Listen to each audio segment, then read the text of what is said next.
नमस्कार मित्रों, आप देख रहे हैं Indian history story YouTube channel. अगर मैं आपसे पूछूं कि भारत का सबसे क्रूर युद्ध कौन सा था, तो आपका जवाब क्या होगा? आज की इतिहास की कहानी इसी विषय पर है। तो चलिए दोस्तों, जानते हैं अपने इतिहास के बारे में। भारत का सबसे क्रूर युद्ध कौन सा था? तो शायद आपके मन में पानीपत, हल्दी घाटी, प्लासी ये नाम आएंगे, लेकिन इतिहास की सबसे भयावह क्रूरता उन युद्धों में नहीं थी। भारत का सबसे क्रूर युद्ध वो था जिसके बाद एक सम्राट ने जीत का जश्न नहीं मनाया, बल्कि रो पड़ा, और उसी रोने ने भारत की दिशा बदल दी। मैं बात कर रहा हूँ कलिंग युद्ध की। कलिंग युद्ध केवल तलवारों और तीरों का युद्ध नहीं था। यह युद्ध था सत्ता की लालसा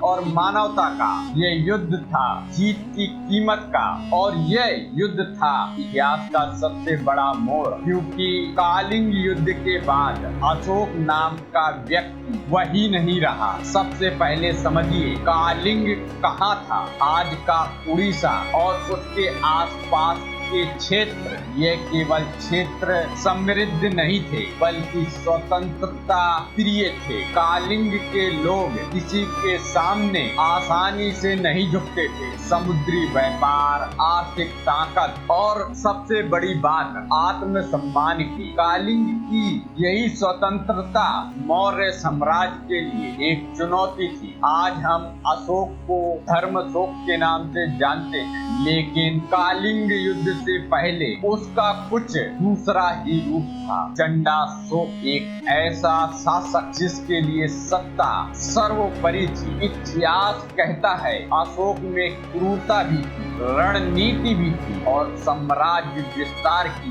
भूख भी थी। जब ऐसी भूख लगती है किसी को, तो इंसान सामने वाले इंसान को नहीं समझता। 261 ईस्वी पूर्व मौर्य सेना कलिंग की सीमाओं तक पहुंचती है। अशोक के पास विशाल सेना थी, पैदल सैनिक, घुड़सवार, रथ और युद्ध का अनुभव। लेकिन कलिंग के पास संख्या कम थी, पर हिम्मत बहुत थी। कलिंग जानता था ये युद्ध हार गए तो स्वतंत्रता चली जाएगी, और जो स्वतंत्रता के लिए लड़ता है वो मारना जानता है, हारना नहीं।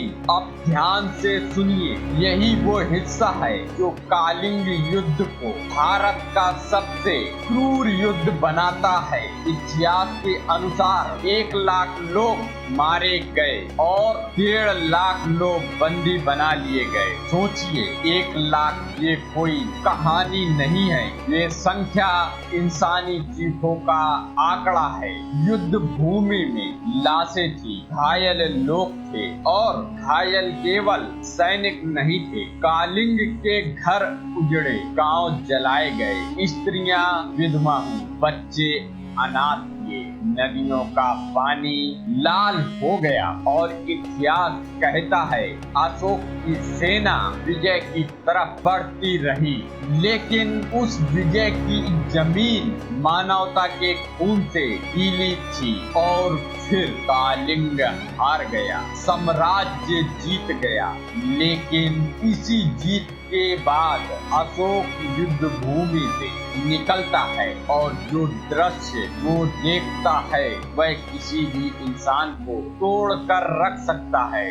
लाशों के ढेर, घायल लोग तड़प रहे हैं, माताएं रो रही हैं, और चारों तरफ सिर्फ एक ही चीज, विनाश। यही वो क्षण था जब अशोक के भीतर कुछ मर गया और कुछ जन्म ले गया। अशोक ने समझ लिया, मैंने कलिंग जीत लिया है, लेकिन मैंने इंसानियत खो दी है। और यहीं से अशोक का परिवर्तन शुरू होता है। इतिहास बताता है अशोक ने हिंसा छोड़ दी, उसने बौद्ध धर्म अपनाया, और फिर पूरे भारत में धर्म, दया, नैतिकता के संदेश शिलालेखों में लिखवाए। अशोक के शिलालेखों में एक बात साफ दिखती है, कलिंग युद्ध अशोक के लिए जीत नहीं थी, वह जीवन की सबसे बड़ी आत्म स्वीकृति थी। उसने लिखा, कलिंग को जीतने के बाद मुझे अत्यंत दुख हुआ। यह इतिहास में बहुत दुर्लभ है कि कोई सम्राट अपनी क्रूरता को स्वीकार करे। तो अगर आप मुझसे पूछें भारत का सबसे क्रूर युद्ध कौन सा था, मैं कहूँगा कलिंग युद्ध, क्योंकि इसमें सिर्फ सैनिक नहीं मरे, मानवता मरी।